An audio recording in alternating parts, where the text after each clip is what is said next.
aujourd'hui, là, on est sur un mur, tu m'as dit un patchwork. Pourquoi un patchwork? Ben, un patchwork parce qu'il y a tellement de choses à montrer et c'est pas évident, vu le manque de murs, de pouvoir tout mettre. Alors c'est un petit patchwork, un petit clin d'œil. On démarre sur une affiche d'époque de Warhol, 1980. Vente aux enchères chez Arcurial, Mick Jagger en couvre. Voilà. Libération. Libération, à la mort de Cocteau, demande à Warhol de faire un spécial numéro. Donc il fait la une, plus quelques dessins qui sont à l'intérieur. C'est génial de pouvoir intégrer Depardieu, comme d'autres artistes, comme ici on a Deneuve, on a Carole Bouquet, de pouvoir les intégrer dans une expo pop sous le simple fait qu'il a été immortalisé par Warhol. Sinon, j'avais aucune raison de mettre Depardieu. Alors, est-ce que c'était un privilège déjà à l'époque d'être immortalisé par Warhol? Est-ce qu'on connaissait la grandeur de l'artiste? Alors, effectivement, on connaissait la grandeur de l'artiste, mais on ne connaissait pas son intemporalité, ni l'influence qu'il allait avoir sur tout le milieu occidental. Donc effectivement, c'est avec le recul qu'on se rend compte que... Mais bon, le fait déjà que Depardieu, étant jeune, et posé pour Warhol, était déjà très significatif. Dans la foulée, c'est un article extrait toujours du même magazine Vogue, qui explique un petit peu le processus de Warhol, mais c'est surtout parce que c'est un article qui a été écrit par Daniel Templon. Et Daniel Templon a été le premier marchand à présenter Warhol en France. Donc c'était aussi un petit clin d'œil. Ici, c'est le Sticky Finger, le fameux Sticky Finger que j'ai découpé, désossé, pour pouvoir le présenter dans son intégralité, parce que normalement, on baisse la fermeture éclair, il faut écarter, abîmer le disque pour apercevoir le Warhol. Donc là, voilà, coup de canif. 70, ça, hein, voilà, c'est ça, oui, tout à fait. Alors, pour faire le pendant avec Arcurial, je voulais aussi faire un petit clin d'œil à Malraux. Hein. Donc, Dali Malraux, les cadres de lumière. Donc, cadres de lumière, on rebondit sur les cadres sculptures qui sont ici, créés par moi-même. Et effectivement, au milieu, j'ai mis une œuvre que j'avais faite en 2003 qui était déjà très, très pop. Donc, le magazine Égoïste, qui est un magazine d'époque aussi, des années 80, qui était le magazine très branché, qui a duré quelques années, mais qui n'a pas connu l'essor financier qu'il aurait dû avoir. Donc, forcément, comme tout, ça s'estompe. Petit clin d'œil à Beaux-Arts Magazine, qui d'ailleurs nous a annoncé l'expo au mois de juillet. Donc, portrait de Brigitte Bardot. Voilà, je suis pareil, je suis content. Brigitte Bardot est là parmi nous. Grâce à Warhol. Grâce à Warhol. Et puis là ça, aussi. C'est du Warhol quand même, c'est pas des copies. Non, c'est une création Warhol. Voilà. L'exposition, ouais, c'est récent, exposition de 2009, c'est un portrait de Brigitte Bardot par Warhol. Et là, on a aussi un Playboy très ancien, dont, pareil, pour un spécial anniversaire, Playboy avait demandé à Warhol de faire la une. Donc c'est le lapin Playboy revisité par Warhol, très très rare. Voilà. D'accord, après, donc celui-ci est marqué vendredi, donc il y a un... Alors là, je suis très très fier. Je suis très très fier parce qu'il est très rare ce magazine, je l'ai depuis des années dans mes cartons et je ne l'ai jamais présenté. Je le présente pour la première fois à Bamble-les-Mimosins, vendredi. Un jour, on a un magazine d'art branché, toujours parisien, de 1979. La une, c'est Picasso par Arroyo, donc je suis aussi très honoré de rendre un hommage à Arroyo, et bien sûr Picasso, qui à l'époque faisait le Grand Palais, exposé au Grand Palais, et en parallèle, Dali exposé au Centre Pompidou pour l'inauguration du Centre Pompidou. Mais là où je suis très fier, c'est que dans ce magazine très rare, on voit que Dali est représenté de façon très pop. Donc Dali s'était lui-même ou fait faire par la typo de l'époque un portrait pop. Voilà. Et donc ça c'est génial, 1979, c'est la preuve que Dali était très pop. Et la preuve que Dali était très pop, elle est là aussi, puisqu'on a des photos inédites, très rares, qu'on ne retrouve que dans un livre, qui est le Dali Warhol, où on voit que pendant 16 ans, de 1964 à 1976, Dali et Warhol se sont constamment côtoyés entre Paris et New York. Alors voilà, les photos sont à l'appui. J'ai mis des années avant de le trouver. J'avais le programme, j'avais les pubs de l'époque, j'avais pas le 33 qui a été fait. Il y a eu un pressage aux États-Unis, un pressage à Londres. Maurice Béjart, Dali, hommage Scarlatti, opéra surréaliste. Opéra rock Surréaliste, Béjart. Hein, Béjart, Béjart. ouais, Béjart, Voilà, c'est- c'était baroque, c'était Non, Béjart. c'est- Voilà. c'est Béjart, ouais. D'ailleurs, ils se sont beaucoup chamaillés hein, sur le À tournage. l'époque, de quoi de Messe pour le temps présent, des choses comme ça, c'était quoi? 1961. 61. C'était avant ça. C'était avant ça. Et pourquoi je suis doublement très fier? Parce que 61, c'est ma date de naissance. Tout comme notre ami Grégoire d'ailleurs. Donc, il est très rare ce disque-là.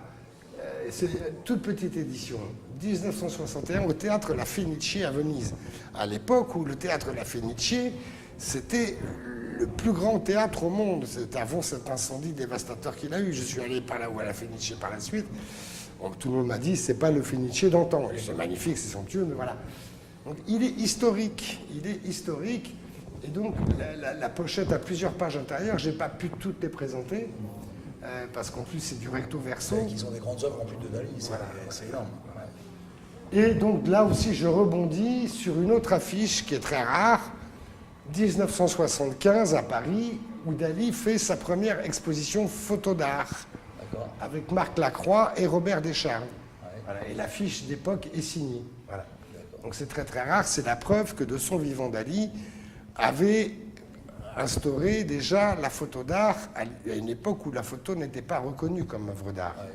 Voilà. Donc c'était une tendance. Donc là, c'est petit clin d'œil à Monaco, Dali à l'hôtel de Paris devant la sculpture du cheval Louis XIV. Alors là, on revient sur 79, Donc, Vogue Magazine, qui demande à Dali de faire la une. Donc la une, il fait Picasso. Ouais. Donc c'est Picasso par Dali, donc rebelote, Picasso au Grand Palais, Dali au Centre Pompidou. Donc là, on repart sur le Vogue spécial Warhol. d'accord. Pour les 10 ans. Et puis là, on repart sur un autre Vogue qui était fait dans les années 70, là aussi où Vogue avait demandé à Dali de faire un spécial numéro. C'est-à-dire que toutes les pages et toutes les pubs, que ce soit Chanel, Saint Laurent, etc., sont toutes revisitées par Dali. C'était un petit chef-d'œuvre. D'accord. Après, donc, on a quelques petits clins d'œil.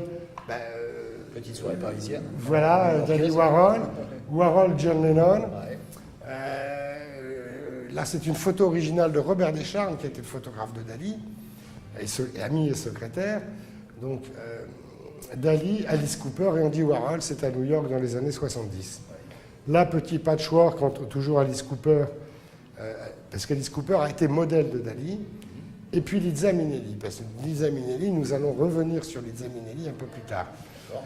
Là, le magazine Interview, donc c'est une page extraite du magazine Interview de Warhol, donc interview de Dali par l'équipe de Warhol.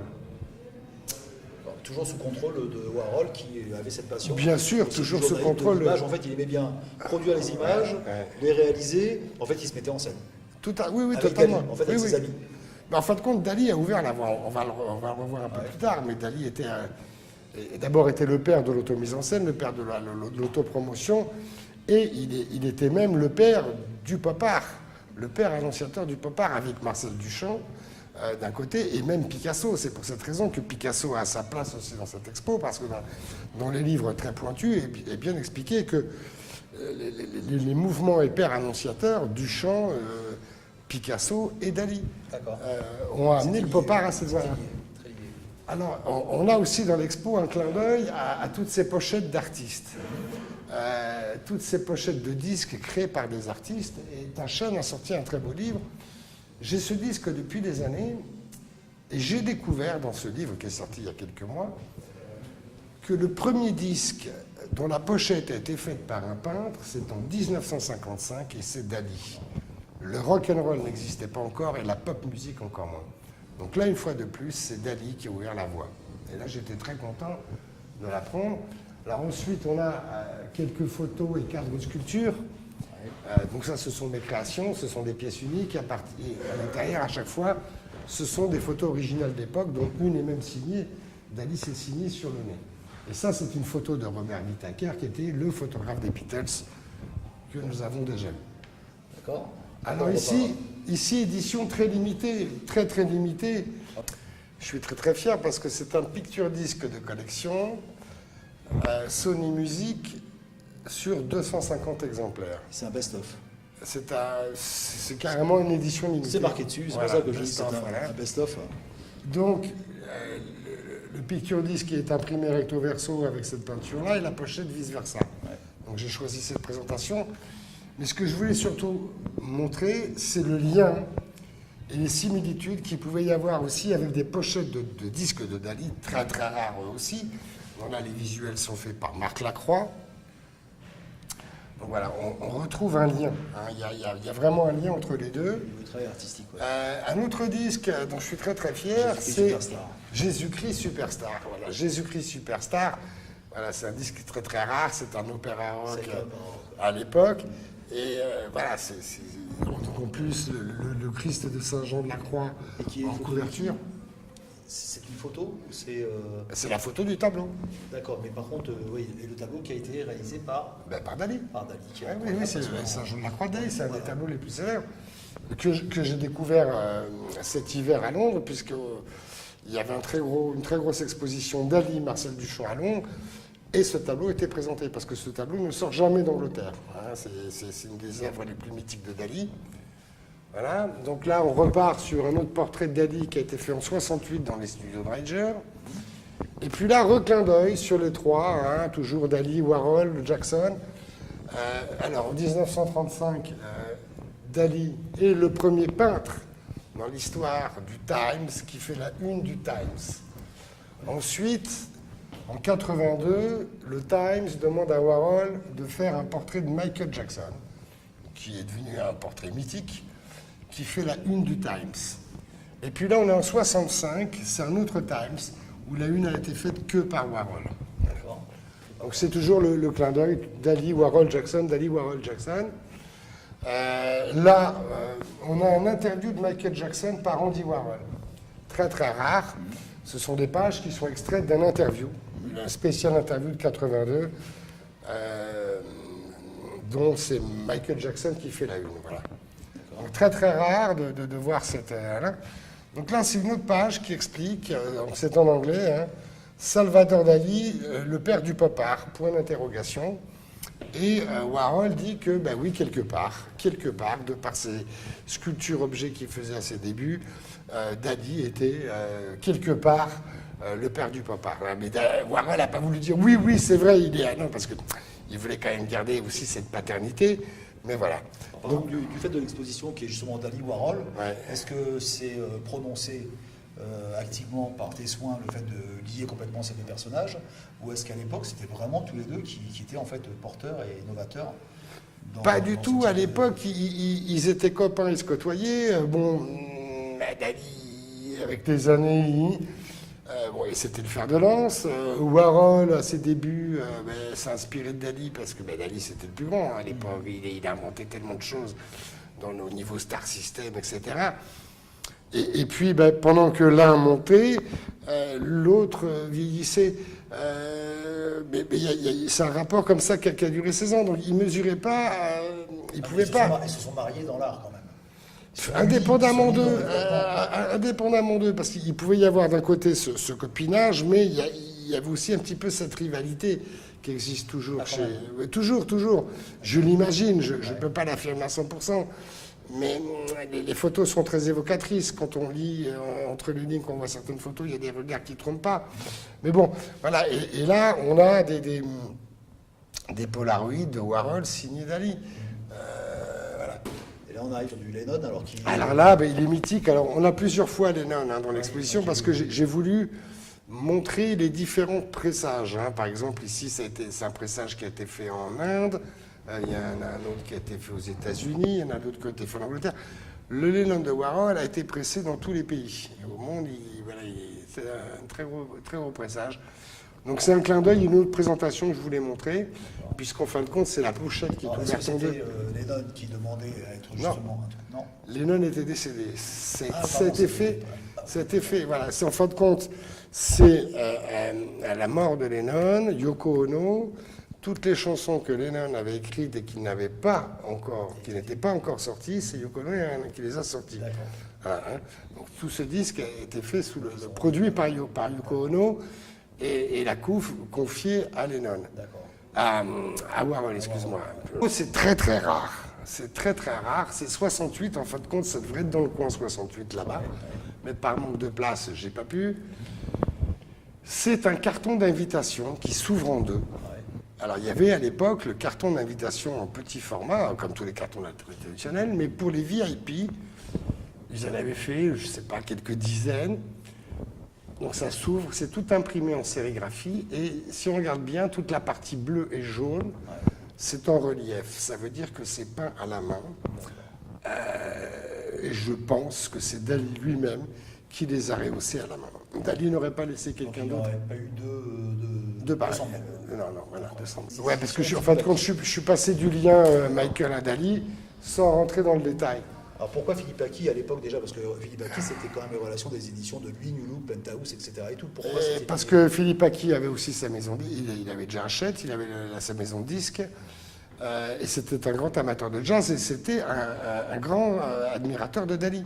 D'accord. Dali a fait plusieurs unes de matchs, il y a eu beaucoup de matchs avec Dali, parce que Philippe Aki et Dali étaient très amis. Les éditions de presse et de publication, c'était en fait très lié, toujours par ce phénomène. Non, et puis Philippe Aki était un grand amateur d'art, de jazz, etc. etc. Pourquoi je parle de ça? Parce qu'en fin de compte, ça a été la première édition qui, elle, ne n'est pas de chez Philippe Aki. Je suis fou de Dali.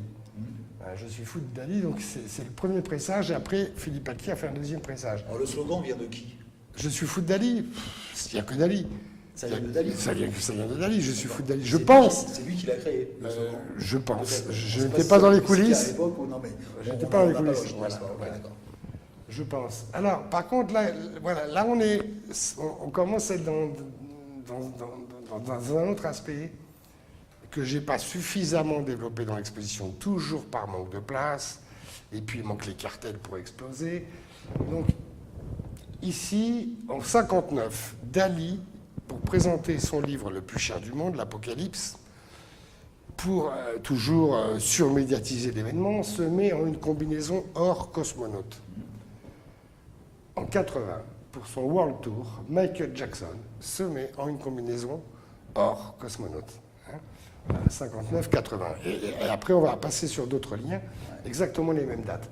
Donc, voilà, je veux dire, l'influence de Dali sur Michael, ou les similitudes qu'il pouvait y avoir là, sont plus qu'évidentes. D'accord. On avait déjà vu justement précédemment sur le mur intérieur. Tout à fait. Toujours des Tout relations à comme fait. ça. Et là, donc, c'est toujours la même chose. En fait, c'est une page extraite de ce magazine-là, mais voilà, c'est pour bien montrer. Ouais, voilà. On reviendra sur les formats après qui me surprennent toujours, c'est des grands formats. Donc on va voir déjà sur l'autre mur. Ok, donc alors, nous sommes devant quelle œuvre? Parce que c'est magnifique, j'adore déjà la lumière du pop art en général, et j'aime bien surtout ces éditions qui sont quoi? C'est sur plexi ou c'est laqué? Ah, c'est un secret. C'est même pas que c'est un secret de fabrication, parce que moi-même je l'ignore. Parce que l'artiste est un alchimiste, je le connais depuis des années. C'est Robert Sgarra. Sgarra, il m'impressionne depuis des années parce que c'est vraiment l'artiste dans toute sa splendeur, il touche à tout, il fait jamais deux fois la même chose, il est en constante évolution, toujours en création permanente, et il est un petit peu dans la continuité de Hérault, mais non, parce que quand je l'ai connu, il refaisait des Picasso à la manière d'eux, mais avec sa patte à lui, très contemporaine. C'est un peintre. Alors, c'est un peintre, c'est un peintre, c'est un sculpteur. Il fait vraiment plein de choses et jamais deux fois la même chose. Il fourmille d'idées. Ça, c'est une création personnelle où il a repris par contre chaque personnage. En fin de compte, Sgarra est un. Il y a trois artistes contemporains présentés dans l'exposition, des petits clins d'œil. Sgarra, je lui ai demandé de participer à cette exposition, déjà en prêtant des œuvres pop, notamment des portraits de Marilyn qu'il a fait et Jean-Michel Basquiat. Donc voilà, j'ai demandé à Robert Sgarra de faire une création reprenant Dali, Warhol et Michael Jackson. Pour cette exposition à Bordeaux. Pour cette exposition à Bordeaux, mais il avait libre cours, je lui ai donné le thème. J'ai dit, sors-moi une œuvre dans ton style, dans ta facture, rendant hommage à ces trois artistes, tout en sachant que lui-même aimait aussi ces trois artistes. Et au bout de quelques mois, il m'a sorti ce chef-d'œuvre. Donc il y a à la fois un travail numérique, un travail donc, important, après un travail de peinture, ensuite un travail d'impression, ensuite un travail de contre-collage sur aluminium, et après un travail de résinage. Il faut savoir que Sgara fait tout lui-même, de A à Z. C'est très très rare. La plupart des artistes qui font des œuvres résinées passent par des labos, des ateliers. C'est une équipe, voilà. Et lui, il fait tout seul, à la main. Donc voilà, ça c'est un chef-d'œuvre. On voit, moi je précise qu'on ne voit pas à la caméra, mais on voit effectivement cette ondulation. On voit même presque les bulles, quelques petits défauts, mais qui font l'authenticité de l'œuvre. Tout à fait. Qui n'existe pas normalement. Quand on voit ce genre de création aujourd'hui dans des galeries, c'est souvent des plexis. C'est pour ça que je tout posais à fait, la question. oui. On voit qu'il y a une composition de couches et de surcouches. C'est tout fait, voilà, il s'est tout fait à la main. Et je ne le dirai jamais suffisamment, mais Sgara est vraiment un artiste contemporain de A à Z. Il ne sous-traite rien, il fait tout lui-même et tout le mérite est là. Indépendamment de son génie. Il reprend des images qui sont des images qui ont existé. C'est-à-dire que ça, oui, c'est un portrait qui a été bien sûr. cliché et il travaille complètement au même titre que Warhol, au même titre que Hérault, il reprend des images, il les décline, il les détourne, il les harmonise, il les associe et il leur donne une autre vie et une autre dimension. D'accord, magnifique. Alors là, on revient sur ça. Donc ça, c'est la couverture de, pareil, les nonnes. Voilà, donc ça, c'est le fameux livre édité par Taschen qui est sorti fin 2007. Ce livre n'a même pas un an. Où on retrouve donc les 500 pochettes de disques les plus importantes au monde. Alors bon, elles n'y sont pas toutes. Enfin, il y en a également 500, mais par exemple, en haut, on a des Picasso qui ne figurent pas. Et d'autres encore. Mais je veux dire, c'est un livre didactique très très intéressant. Moi-même, j'ai appris beaucoup de choses, dont ce fameux Dali. De l'œuvre, c'est ça. Voilà. Et à l'intérieur, ce sont des... Voilà. Et le dos, c'est Basquiat. Parce que Basquiat aussi, alors voilà, ça fait partie des disques les plus chers au monde. Je n'ai pas pu avoir, manque de budget, parce que on ne trouve pas de disque de la pochette de Basquiat, et quand j'en ai trouvé un, c'était 3500 €. Voilà. Donc, voilà. Ça, c'est une nouvelle édition, en fait, c'est ça? Voilà, c'est une édition. Il faut savoir que le vinyle dont la pochette a été faite par un artiste, donc Art Record Cover, c'est le marché émergent. C'est un marché. Voilà. C'est le nouveau marché depuis 2-3 ans. Donc Sotheby's, Christie's, Paris Drouot organisent régulièrement des ventes aux enchères. Le vinyle d'époque, pochette d'artiste, devient de plus en plus recherché et totalement reconnu comme œuvre d'art. Et ça fait monter les cotes, le fait que ce soit à l'intérieur de... Bien évidemment. Mais c'est surtout le côté historique qui est important. Le côté historique. Alors je vois ce livre-là qui est donc un peu partout, ici, sur le bureau. Salvatore Dali, pourquoi? Et il est beau, c'est doré. Alors Salvatore Dali, Monte Carlo, c'est un livre que j'ai édité à compte d'auteur en 2005 pour le centenaire de la naissance de Dali, sous le patronage du prince Albert et puis avec le sponsoring de la SBM et le soutien aussi culturel de Walt Disney. Et alors ce qui est très amusant, c'est de voir qu'il est carré, je l'avais fait exprès à l'époque, mais en fin de compte, par rapport à cette exposition aujourd'hui, puisque je l'ai fait en 2005 et on est en 2018, donc il a 13 ans, eh bien, il est le format d'un disque. Il est carré comme une pochette de disque. Alors, et puis, regardez. On a oublié le 33 tours. Il y a 15 ans, on pensait que le 33 tours et que le format allait disparaître. Même pas ça me traversait l'esprit, voilà, même pas ça me traversait. Et d'ailleurs, oui, l'ellipse, je veux dire, voilà, donc c'est très amusant. Les pirouettes du destin où ça amène. Et puis ensuite, on a les trésors de Michael Jackson qui a été fait au décès de Michael. On a Salvador Dali, Andy Warhol, qui est une édition américaine qui a été faite par Thorsten Hoth. Et c'est justement dans ce livre où est stipulé que Dali était le père du papa. Et c'est dans ce livre que j'ai découvert toutes ces photos entre 1964 et 1976, la relation Dali-Warhol, qui au départ laissait sceptique plus d'un expert. Et qui est la photo d'ailleurs originale que tu avais là. Voilà. Et puis, ça, je l'ai rentré très récemment, tout simplement parce que c'est RMC, c'est de 82. C'est un spécial Michael Jackson fait par RMC. Et étant monégasque de cœur, il me semblait important qu'il soit là. D'accord. On est sur quoi, là? Là, on arrive vraiment dans le domaine de Warhol et de la petite histoire de Warhol qui, par nature, et d'après ce que j'ai compris, est quelqu'un qui aimait bien effectivement être reconnu, rentrer, avoir ses entrées. Ouais. Et comme il était toujours pas rebombé, au contraire, mais il fallait des invitations, il fallait être reconnu, etc. Et il a eu une idée qui était quand même assez riche, cet homme-là, c'est qu'il s'est dit, au lieu d'être invité, il vaut mieux créer l'événement et avoir sa propre revue. C'est ça un peu l'idée. C'est un petit peu ça. C'est un petit peu ça le concept. En fin de compte, comme tout le monde, il s'est suivi les râteaux quand il voulait aller dans certaines soirées mondaines. Voilà. Donc en créant son propre magazine, parce que dans des soirées mondaines, évidemment, tout le monde veut avoir des journalistes. Donc en créant son propre magazine, eh bien, il avait porte ouverte, il était sollicité par toutes les soirées. Et lui-même, quand il souhaitait rencontrer une star, il suffisait qu'il dise, voilà, je vais vous faire une interview pour mon magazine. Et tout le temps, on lui disait oui, parce que le but de n'importe quel artiste, c'est de parler de lui. Donc, juger parti, quoi. Voilà. Okay. Donc il a commencé à créer. Donc là, on a parmi les tout premiers numéros, il a créé ce magazine en 69. Ouais. À l'époque, il n'avait pas d'argent. Ils ont tiré 5 000. Et puis, l'imprimeur était tellement mauvais qu'il en restait que 2000 qui étaient à peu près potables. Ouais. Donc, 2000 en 69, on peut imaginer que avec les quelques décennies qui viennent de s'écouler, il n'en reste plus que quelques centaines. Donc là, je présente ceci. Ça, ce sont les originaux. Ce sont les originaux. Hein. Ils sont démontables, ils sont recto-verso, parce qu'à chaque fois, il y a une présentation. En fin de compte, quand c'est vertical, c'est de la présentation de face. Et quand c'est... D'ailleurs, il n'y a pas de face ni de dos. Hein. Et ça, c'est le dos. Vous voyez, parce qu'ils pouvaient se plier. Hein. Donc j'ai fait exprès de les encadrer de dos, de face. Hein. Voilà. Donc il y en a un autre, et j'aimerais qu'on revienne dessus, il y a Delon et Belmondo. J'ai vu dans le journal aujourd'hui que Belmondo était au Lavandou hier. Si d'ailleurs vous avez l'info, ça serait bien parce que de le faire poser avec. Voilà, donc c'est très très rare d'avoir ces numéros-là. Ensuite, dans les années... donc c'était de 69 à 72.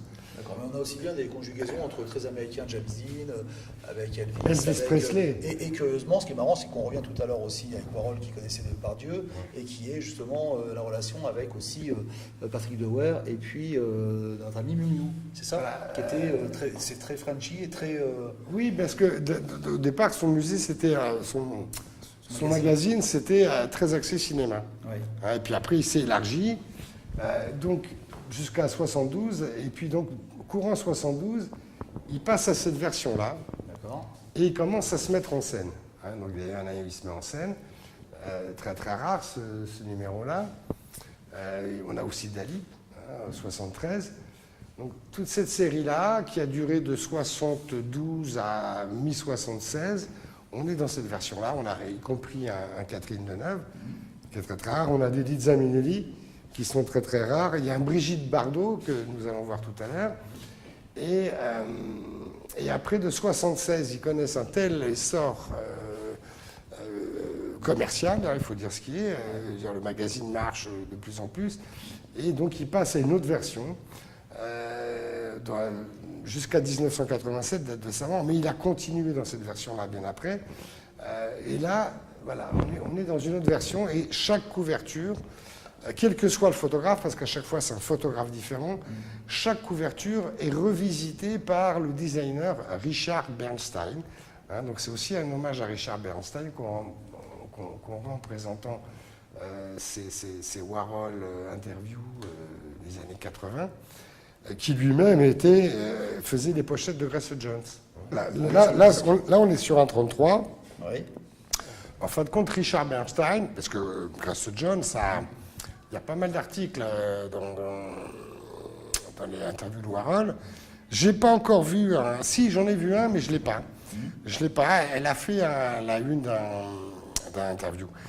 Mais c'est Richard Bernstein, vous voyez, c'est signé là, qui faisait toutes les couves de Grace Jones durant toute sa carrière. Voilà. Après, il y a eu Jean-Paul Gould aussi, effectivement. Il y en a un autre dont je suis très très fier, c'est le Travolta. Parce que le Travolta, donc je l'ai rencontré au mois de mai au Festival de Cannes, et je lui ai fait signer. Voilà. Au mois de mai de quelle année? Là, cette année. Ah, cette année. Cette année, oui. Vous avez des photos ici. Hein. Voilà. Je ne peux pas y faire. Voilà, donc, photo à l'appui, vidéo à l'appui. J'ai réussi à rencontrer, malgré toute la sécurité qu'il y avait autour de lui, j'ai quand même réussi à lui faire... Et quand tu lui as présenté effectivement ce format-là avec sa tête dessus à la Warhol, il s'est dit c'est important quand même. C'est quand même. Il n'a pas eu le temps de réfléchir. Il n'a pas signé n'importe quel document. Il n'a pas eu le temps de réfléchir et je vais vous envoyer la vidéo. J'avais l'info, je savais où il était, je l'ai attendu pendant des heures avec Rebecca à la caméra et Elvis à la photo. Et quand il est arrivé, avec toute sa sécurité, ses gardes du corps, et je les ai doublés. Et je me suis mis devant comme ça avec lui. Et il a vu son portrait, il m'a regardé, je lui ai donné le marqueur, il a signé. Et voilà. Et le temps qu'il reprenne les esprits, qu'il fasse 2-3 photos avec 2-3 autres personnes, je lui ai remis une petite couche et je lui ai donné le flyer de l'exposition de Born in Mimosa. Voilà. Donc, rencontrer Travolta. C'est anticiper le. Rencontrer Travolta au Festival de Cannes, réussir à avoir une photo avec lui, déjà c'est une performance. Lui faire signer le magazine, c'est une deuxième performance. Et en plus, lui mettre le flyer Born in Mimosa entre les mains, il l'a regardé, il est reparti avec. Voilà. Et s'il veut me faire un beau cadeau, Travolta, parce qu'il a son jet privé, hein, il pilote d'avion, Travolta. Ça fait longtemps déjà. Voilà. Voilà. S'il veut me faire un beau cadeau, John, si tu m'entends, si tu veux me faire un beau cadeau, tu prends ton jet et tu viens à l'aéroport de hier et tu viens nous voir à l'expo Pop Art et Pop Music à Born in Mimosa, on a vraiment besoin de toi. Voilà, le message est passé. Merci, John. Welcome. Voilà. Un bel hommage aussi à Rita. Ouais. À Rita qui vient de nous quitter la semaine dernière. Ouais, bien sûr. Et c'est un très très beau magazine, c'est un spécial décembre, il est beaucoup plus épais que les autres. Et à l'intérieur, on retrouve des pubs originales de Warhol et des pubs originales de Keith Haring qu'on ne peut pas retrouver ailleurs que dans ce magazine-là. C'est-à-dire que la simple page de pub de Warhol ou Keith Haring mérite d'être encadrée, ce sont des œuvres d'art à part entière, elles toutes. À l'intérieur. Donc déjà, il y a la couve plus l'intérieur. Voilà.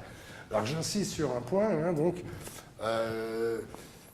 pendant 18 ans, Warhol, tous les mois, a travaillé sur son magazine, un mensuel, 18 ans, ça fait à peu près 200 numéros. On en présente une bonne soixantaine. Dans cette bonne soixantaine, on a la trinité parfaite, Michael, Dali, Warhol.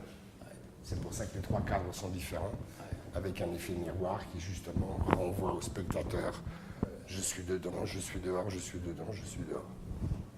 D'accord. Donc, aussi un clin d'œil au Prince Albert, puisque j'en ai parlé au Prince Albert cet hiver. Je lui dis, vous savez, vous serez présent à l'exposition Papa et Pop Music via le magazine Interview Warhol. Ouais. J'aimerais bien qu'il vienne aussi, mais bon. Là, on a Madonna, on a mis Jiggle, on voit quand même qu'à l'époque, le support était plus facile parce qu'on avait des vrais stars. Ouais. Ça serait aujourd'hui, ça serait plus compliqué. Ah ouais.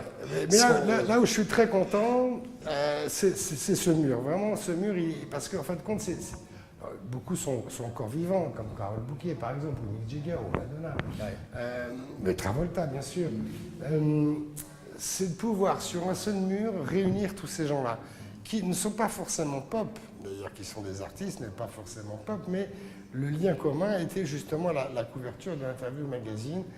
Et je trouve ça génial, et surtout que pour l'anniversaire du Studio 54, dans les années 80, je crois, hein, c'est ça, années 80, Warhol avait fait tout un mur comme ça au Studio 54 à New York, mais c'était que des photos, des interviews qui étaient imprimées sur une bâche qu'ils en font. Là, c'est du vrai, du vrai magazine. Ouais. C'est des magazines d'époque, les cadres caisses faits sur mesure sont démontables, on peut les feuilleter. Donc, dans la série interview, on dit Warhol, on a 3 phases importantes du vivant de Warhol. Première phase, 69-72, la version noir et blanc. 72-76, la version couleur apparaît avec toujours la mention Andy Warhol interview. Alors c'est pas toujours la même présentation, c'est pas toujours le même format. Et puis on a des petites perles rares comme Diana Ross, comme Isabelle Adjani. Il est très rare, ce Isabelle Adjani. Il est très très rare. C'est important d'en parler, tout comme celui de Zaminelli de 72. D'accord. Pourquoi alors plus rare que les autres? Pourquoi plus rare que les autres? Parce que on ne le trouve pas, parce qu'il est tellement beau, ce Adjani. Son portrait, il est tellement personne ne veut le vendre, tout le monde se le garde. Ah oui, Et en plus, il est dans un état parfait, donc j'ai réussi à l'avoir d'Angleterre. Il est dans un état de condition parfait. Et il est plus rare parce que Adjani a ce côté icône emblématique tout en étant discrète. Et alors que bon, il y a des numéros qui sont voilà. Ça s'explique pas. Plus commun que ça qui est vraiment. Adjani, c'est un cliché un peu. Voilà, Adjani, Liza Minnelli, c'est. Voilà, alors ça, c'est une colombe de la paix. Nous avons vu plusieurs fois la colombe de la paix est représentée dans cette exposition. À l'étage, on a Picasso en 1945 qui fait la une jour et nuit du magazine. Ensuite, on a Ringo Starr qui, pour Richard Avedon en 68, pose aussi avec une colombe. Et 2003, c'était aussi une époque qui n'était pas évidente si on revient un petit peu dans le passé. Et donc c'était une colombe de la paix que j'avais fait avec Isabelle Adjani qui avait ce côté un petit peu comme ça très Marianne, mais plus que Marianne. Pourquoi justement tu l'as mise à elle? Parce que j'ai une espèce de fascination. Je suis amoureux d'Isabelle Adjani depuis longtemps. Voilà. Je l'ai jamais rencontrée malheureusement. Je ne l'ai pas d'ailleurs. Voilà. Donc en fin de compte c'est un ensemble de choses. Et à partir d'un Donc j'ai fait cette sculpture et puis j'ai commencé à faire du collage plutôt que de faire de la... Donc c'est voilà, joue l'harmonie, le devoir de mémoire. Alors le devoir de mémoire, c'est exactement ce qui se passe dans cette exposition. On a le devoir de mémoire de Warhol, on a le devoir de mémoire de Dali, on a la liaison entre les deux et le devoir de mémoire avec Michael Jackson qui fait la liaison des trois. Donc c'est important en fin de compte, cette œuvre qui a été faite il y a 15 ans en arrière, voilà, dernier tango à Paris, se mobilise. Voilà, donc cette colombe, je l'ai mise là parce que justement, par rapport à ces petits clins d'œil, elle avait un lien.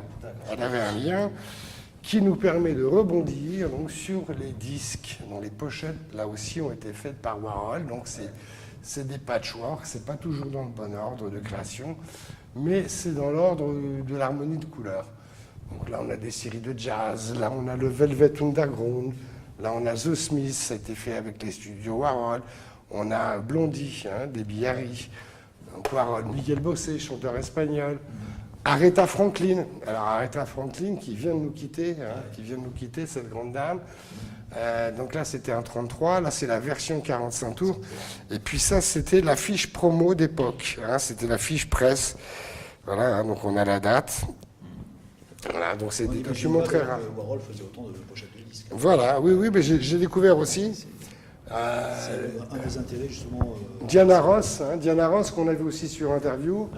Voilà, donc Diana Ross, donc là ce sont deux pochettes, plus un disque pressage américain où on voit encore la reprise du tableau de Warhol. Donc là, c'est un montage que j'ai fait. En fin de compte, on a un vrai Warhol. Il fallait acheter les deux disques, tout à fait. deux nouveaux albums pour avoir les quatre créations. Voilà. Donc là, j'ai créé un vrai Warhol, juste avec des pochettes de disques. Mais il avait pensé avant, je pense. C'est pas innocent. En tout cas, il est... Oui, t'as raison. Est-ce que c'est innocent ou est-ce que c'est... Moi, je l'avais jamais vu avant. Ah oui. Moi, personnellement, je l'avais jamais vu avant. Par contre, effectivement... Ici, on a une édition hollandaise. J'ai cherché partout, je ne l'ai pas trouvé ailleurs. J'ai cherché à en avoir plusieurs, j'en ai eu qu'un. C'est une édition hollandaise d'époque. Et effectivement, ils avaient repris les deux pochettes. D'accord. Okay. Mais cet encadrement, quand on le voit comme ça paraît rien, mais c'était pas évident au départ de faire tenir le disque, de mettre les deux pochettes, etc. Alors là, après, donc, ça, ces articles-là, donc le Beaux-Arts. Non, alors là, c'est pas... oui, alors il y a marqué Beaux-Arts, effectivement, mais... Ce sont les pages extraites du magazine Égoïste qu'on a vu tout à l'heure. Plutôt que d'écrire n'importe quoi ou d'écrire sur Warhol, alors qu'on a déjà tellement écrit, j'ai préféré prendre des articles d'époque, d'autant plus que c'est Andy Warhol photographié par Richard Avedon. Donc Richard Avedon qui est aussi le photographe des Beatles en 1967-68. Donc là, il y a encore un lien pop très fort, très très fort. Donc c'est un clin d'œil parce qu'il faut aussi du didactique, il faut aussi du culturel et c'est de l'explication. Bilskier, j'ai découvert, moi je ne connaissais pas, c'est du bon rock'n'roll américain. Donc c'est le 33 tours Et puis j'ai découvert, et c'est très très rare, parce qu'il y a toujours une édition limitée, c'est le petit 45 tours. 45 tours, picture disque recto verso. Donc ici on a un côté, et là on a l'autre côté. J'ai réussi à en avoir deux, à 6 mois d'intervalle, très très rare. Et il est signé Andy Warhol. Voilà, voilà. Donc là on a vraiment un petit Warhol, c'est un petit bijou, c'est une petite perle. Quelle époque 82. 82. Ah, donc c'est pas si vieux que ça. Hein. C'est pas si vieux que ça. Ah ouais, effectivement. Mais Warhol nous a quittés en 87, donc voilà. Donc là, les petites perles rares.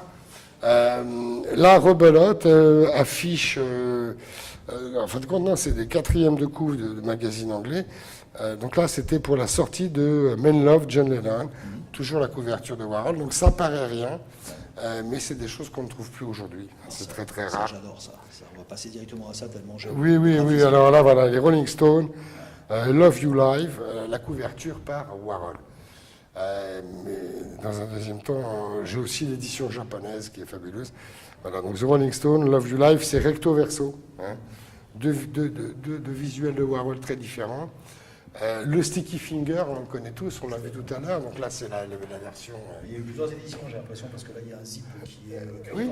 Et là-bas il y a un zip Parce que selon les pays de pressage, les fabricants de zip n'ont pas forcément les mêmes zips. Il y avait les Chinois à l'époque et les Américains. Non, mais par exemple, je crois que celui-là il est anglais, l'autre il est allemand, admettons, ou français, non, l'autre est français. Voilà, donc le zip fabrication française n'est pas le même zip que la fabrication anglaise. D'accord, et c'est marqué zip en plus dessus, donc c'est génial. Voilà, donc là, Men Love, très rare, édition japonaise. Ouais, donc j'ai appris par des spécialistes qu'en plus les pressages japonais étaient les meilleurs au monde. Je l'ignorais, je l'ai appris. Très très rare aussi, Liza Minnelli.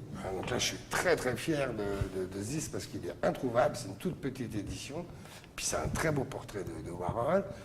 Pour en venir au Japon, c'est un autre groupe rock japonais qui s'appelle Rats and Star, qu'on ne trouve qu'au Japon. Et qui est assez récent pourtant ça. Non, toujours 80, mais 80. Hein. C'est Warhol qui a fait la couve, mais c'est un groupe japonais, uniquement japonais. Donc on trouve ce disque au Japon. Je ne le savais pas, je l'ai appris. Voilà. C'est beaucoup exporté. Voilà. Et puis Paul Anka. Paul Anka aussi, autre couve faite par Warhol. Et puis on va continuer sur le Velvet, on va finir sur le Velvet. Donc ce 33, quand on l'ouvre, voilà ce que nous avons à l'intérieur. Donc là, c'est deux disques aussi qui permettent de voir ce...